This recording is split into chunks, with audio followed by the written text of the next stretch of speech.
வணக்கம். உங்கள் கண் ரவிவர்மன். இன்று நம்ம பார்க்க போகிறது அதிகப்படியான கொழுப்பா உடலில்.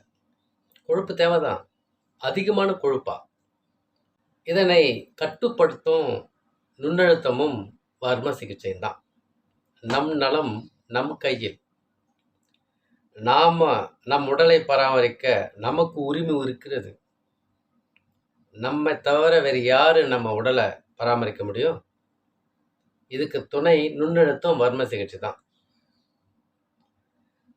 இதை கொஞ்சம் கவனிச்சா போதும், எந்தவித ரசாயனமின்றி அந்த கொழுப்பிலிருந்து மீண்டு வந்துடலாம், உடல் ஆரோக்கியம் பெற்றுடலாம்.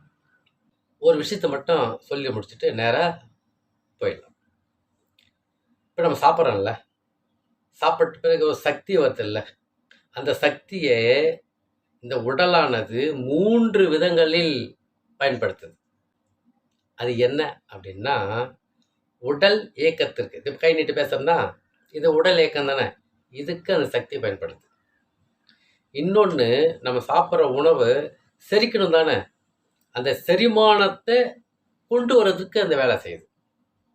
இன்னொன்று, 3வது என்ன தெரியுங்களா, அந்த செரித்த உணவை மீதி உள்ள கழிவுகளை வெளியேற்றும் செயல்பாடு. இது சீரமைப்புன்னு பேருங்க. இது 3 வழியில் செலவு பண்ணுது நம்ம சாப்பிட்ற உணவு சக்தியானது. இது நாம் முதல் தெரிஞ்சுக்கணும். இப்போது முதல்ல உடல் இயக்கத்துக்குன்னு சொன்னோன்னா, அந்த உடல் இயக்கத்துக்கு உடலுடைய சக்தியானது யார் நம்ம துணை புரிகிறாரு? கொழுப்பு தாங்க. உடல் நல்லா இயங்குதுன்னா உடலில் கொழுப்பு வேணும். கொழுப்பு இருந்தால் தான் உடல் இயக்கம் இருக்கும். ஆனால் அந்த கொழுப்பு அதிகமாக இருக்குன்னு வச்சுங்களா, கொலஸ்ட்ரால் நல்லா கேள்விப்பட்டிருக்கோம் அந்த வார்த்தை. எனக்கு கொலஸ்ட்ரால் இருக்குது, எனக்கு அவ்வளோ கொலஸ்ட்ரால் இருக்குது, எனக்கு இவ்வளோ கொலஸ்ட்ரால் இருக்குது. அதை அளவு வச்சுருக்காங்க, அளவாக வச்சுருக்காங்க. அந்த கொலஸ்ட்ராலை கட்டுக்குள் வர்றது எந்தவித ரசாயனமின்றி இந்த வர்ம தூண்டல் மற்றும் நுண்ணழுத்த சிகிச்சை. இந்த கொலஸ்ட்ரால் அதிகமாக இருந்தால் நமக்கு என்னென்ன பிரச்சனை வரும் தெரியுங்களா? உடல் பருமன், நல்லா தெரிஞ்ச விஷயம் தானே. ஃபேட், அதிகப்படியான தொப்பை பெருசாக இருக்கும். இதெல்லாம் ஒரு அந்த கொழுப்பு அதிகமாக இருக்கிறதுக்கான அறிகுறிகள். ஹை பிபி, உயர் ரத்த அழுத்தம், அவங்க வந்துட்டாங்கன்னா நீரிழிவு நோய் வந்துடுவார். சுகர், சர்க்கரை, இதுவும் அந்த கொழுப்பினுடைய அதிகத்தன்மை தான். அடிக்கடி சோர்வு இருக்கும். அடிக்கடி மஞ்சள் காமாலை எளிதில் வந்துடும். இந்த ஃபேட்டி லிவர்னு சொல்லுவாங்க. அந்த கல்லீரலை கொழுப்பு அடைச்சிருக்கும், அதான் ஃபேட்டி லிவர். அப்போ எப்படி கல்லீரல் வேலை செய்யும்? அப்படி கழிவுகள் எப்படி வெளியேறும்? அப்போ கழிவுகள் சீராக வெளியேறினா தானே நம்ம பசி எடுக்கும். பசி எடுத்து தானே சாப்பிட முடியும். அப்போ சாப்பிட்டு தானே உடல் இயக்கம் வரும். பசி எடுக்கலை, கழிவுகள் வெளியேறல, அப்போ எப்படி உடல் இயக்கம் வரும்? அப்போ சோர்வு வரும் தானே. எழுந்தால் உட்கார முடியாது, உட்கார்ந்தா எந்திரிக்க முடியாது. 2 3மே ஒரு செயின். உடல் இயக்கமும் செரிமானமும் உடல் கழிவு வெளியேற்றது ஒரு செயினுங்க. அது 3 வேலை செய்யுது உடல். அப்போது அந்த ஃபேட்டி லிவர் சீராக இருந்தால் அனைத்துமே சீராக இருக்கும், கழிவுகள் சீராக வெளியேறும், நெஞ்செடுப்பு இருக்காது, ஹார்ட் அட்டாக்னு சொல்கிறாங்க ஆங்கிலத்தில். இதெல்லாம் நம்முடைய அறிகுறிகள். இதுக்கு நம்ம செய்ய வேண்டியது என்ன தெரியுங்களா? இப்போ வர்மக்கலை சொன்ன பார்த்தீங்களா, அது செஞ்சு காட்டுறோம் பாருங்களா. இப்போ இடது கை எடுத்துட்டேன், ஒரு பள்ளம் இருக்கா கையில், முழங்கை பக்கத்தில் ஒரு பள்ளம் இருக்கா, இது முழங்கை மொழி பொறுத்து வரணும். பெருவரில் வச்சுட்டேன், அப்படியே அழுத்துறோம் பாருங்க. 1 2 3 4 5 6 7 8 9 10 அப்படின்னு சொல்லிட்டு ஒரு 2 நிமிஷம் அழுத்தி விடுவோமே. இப்போ நமக்கு நாமே திட்டம் தானே. இது முழங்கை மொழி பொறுத்து வர்மங்க. 2 நிமிஷம் அழுத்திட்டு அப்படியே ஒரு வளச்சுழற்சி பண்ணிட்டு எத்தனை முறை? 9 முறை. அப்புறம் மேலும் கீழே ஒரு அழுத்தம் கொடுத்துட்டு, அப்புறம் அகம்புற ஒரு அழுத்தம் ஒரு 9 முறை கொடுத்துட்டு மெதுவாக தடவை விடணும். 2 கையும் செய்யணும். இது வர்மப்புள்ளி, நல்ல வர்மப்புள்ளி தானே. ஒரு நுண்ணழுத்தம் தரம் பாருங்களா. சுண்டுவரில் இருக்குல்ல, காதனுடைய துவாரத்தில் லேசாக விட்டுக்க வேண்டியதாங்க.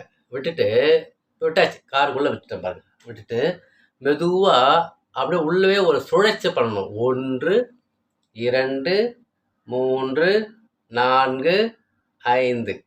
அதே மாதிரி மறுசுழற்சி 1 2 3 4 5 மறுபடியும் அதே கிளாக் வைஸில் மறுபடியும் 1 2 3 4 5. இதில் என்னங்க நம்ம நஷ்டம் இருக்குது? இது நாம் தொடர்ந்து இந்த வர்ணப்பிள்ளை செஞ்சுட்டு வந்தோம்னா நமக்கு நம்மிடையே இருக்கக்கூடிய அந்த கொழுப்புகள் கட்டுக்குள் வரும். இன்னொரு நுண்ணெழுத்து சிகிச்சை சொல்லட்டுமா? இடது கையை எடுத்துட்டேன். இடது கை சுண்டு வரல எடுத்துட்டேன். சுண்டு வரலேருந்து மெதுவாக அப்படியே கோடு போட்டு வரும் பாருங்க. ரேகை வந்துருச்சா? இந்த ரேகை கீழே ஒரு விரல் அளவு பாருங்க, இந்த ஒரு விரல் அளவு தாங்க. அதுக்கு கீழே இருக்கக்கூடிய 2வது விரல பகுதி இருக்கக்கூடிய பள்ளம் இடது கையில் மட்டும்தாங்க. இந்த இடத்த அப்படியே 2 நிமிடம் விட்டு விட்டு அழுத்தணும். 1 2 3 4 5 சொல்லிட்டு ஒரு 2 நிமிடம் விட்டு விட்டு அழுத்திட்டு அதுக்கடுத்து இந்த இந்த மையப்பகுதிக்கு இல்லைங்களா, இங்கேருந்து ஒரு மேடு போயிட்டு பள்ளம் தொடங்குற இடம் அப்படியே ஒரு நிமிடம் விட்டு விட்டு அழுத்தணும். ஏன்னா கழிவுகள் வெளியேறணும். இந்த பயிற்சி நம்ம தினமும் காலை மாலை 2 வேலை செய்யலாம். அதோட ஒரு உணவு மட்டும் தந்துடுறேன். மாதுளை ஜூஸ் இருக்குல்ல, மாதுளம்பழம் ஜூஸ் ஒரு டம்ளர் குடிக்கணும் மாலையில். ஒரு நாளைக்கு இல்லைங்க, தொடர்ந்து 30 நாள் குடிக்கணும். இது மட்டுமா? காலையில் ஒரு உணவு, அது என்ன தெரியுங்களா? கொத்தமல்லி விதை, தனியான்னு சொல்லுவாங்க. அந்த கொத்தமல்லி விதையை ஒரு 1/2 கிலோ வாங்கி வீட்டில் வச்சுக்கணும். வச்சுக்கிட்டு காலையில் 4 டம்ளர் தண்ணி எடுத்து ஒரு எவர் சில்வர் பாத்திரத்தில் அந்த தண்ணி ஊற்றி இந்த கொத்தமல்லி விதை, தனியா என்ற கொத்தமல்லி விதையை 2 ஸ்பூன் எடுத்து அதில் போட்டு கொதிக்க வைக்கணும் காலையில். அது 2 டம்ளராக குறைச்ச பிறகு அந்த தண்ணியை வடிகட்டி குடிக்கணும். அதே 30 நாட்களுக்கு தான். ஒன்றே ஒன்று தவிர்க்கணும், நம்ம ஃபைட் பண்ண போகிறோம் கொழுப்பா நாமா, அதான் இப்போ. அதனால் துரித உணவு கொஞ்சம் கட்டுக்குள் வச்சுக்கணும், சாப்பிடக்கூடாது. மைதா மாவுன்னு சொல்கிறாங்கள்ல, அதில் செய்யப்பட்ட உணவு சாப்பிடவே கூடாது. குறிப்பாக இரவு சாப்பிடவே கூடாது.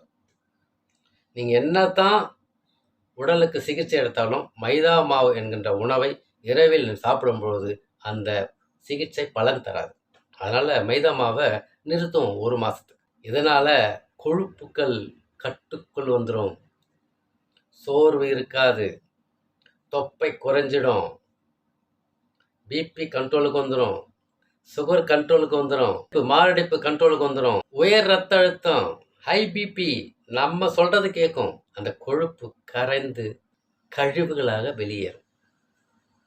1 மாதம் நமக்காக நாம் இதை பயன்படுத்துவோம். உடல் நலத்தை காப்போம். நம் நலம் நம் கையில். அன்புடன் உங்களுக்கான ரவிவர்மன்.